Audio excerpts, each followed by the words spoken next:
I felt as the game got going, we were much better. Second period, we were starting to really get in tune with each other.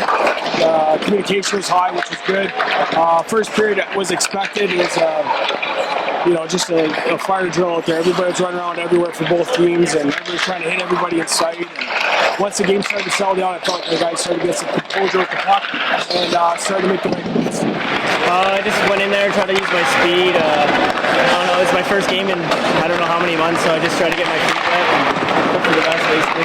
There's still other aspects of the game that you need to do in order to make the team, so I just try to make a complete game this game coming up. I thought they did well. I think they were a big surprise in the right way. It was great to see them be able to do what they did. You know, guys like Joe Mano, he used his body really well, was really physical, used his speed.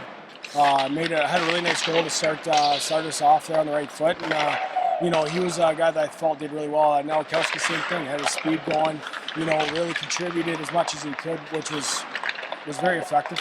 All of them I felt like did well. I think they can all do better though. This is kind of that last game before things really kind of the roster has to get cut down and things have to change. So I'm hoping that everybody, as a collective, comes out and is better tonight than they were last night. I felt good. I mean, it was nice the guys kept some early shots from the outside so I could kind of get my feet under me. But yeah, it was a good game all around. I mean, it's kind of just getting a feel for the puck, getting back to the pace of things. I mean, it's a fast-paced game out there in the East Coast, so it's kind of just getting used to that tempo out there. It was only 20 shots, but we had some defensive breakdowns, especially early, that they had some grade A shots from inside the house.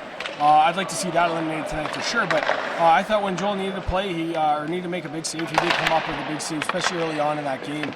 As the game got going, we were able to get some momentum in our favor, which it's hard on a goalie too for sitting there for too long. The second period, they only had 3 shots, so it's a little bit. He's starting to get cold a little bit, but at the end of the game, they had a big flurry of shots again, and he stood his ground. So no, I was really happy with him. Whenever you can get a shutout in your first game, obviously you're doing something right. But I thought after the first period, we all kind of settled down a bit. I think in the first period, we were maybe rushing passes and stuff like that. But second and third period, if there wasn't an option, we'd bring it back, go D to D and up, and I thought we did a good job of that. Yeah, I mean, we were trying to get used to the systems and specifically the 1-3-1, and I think we did a pretty good job of that.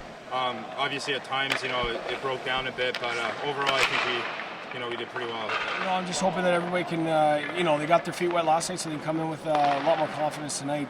Peter, he hasn't played a game in probably 7 months, so I'm sure he'll have to get the rust off. Probably not do too much too early here, but I'm sure he'll be fine. I'm not worried about him. He's a pro. He's been around for a long time. But his last game, I think we were talking about today, was like in February, so he's going to have to get those legs under him and get the game style back in him. And I'm excited to see Steve. I've only seen him in practice. I haven't seen any games out of him, obviously, coming out of college, so it'll be fun to see him. He looks like he's a heck of a goalie, so hopefully, he does exactly what we expect.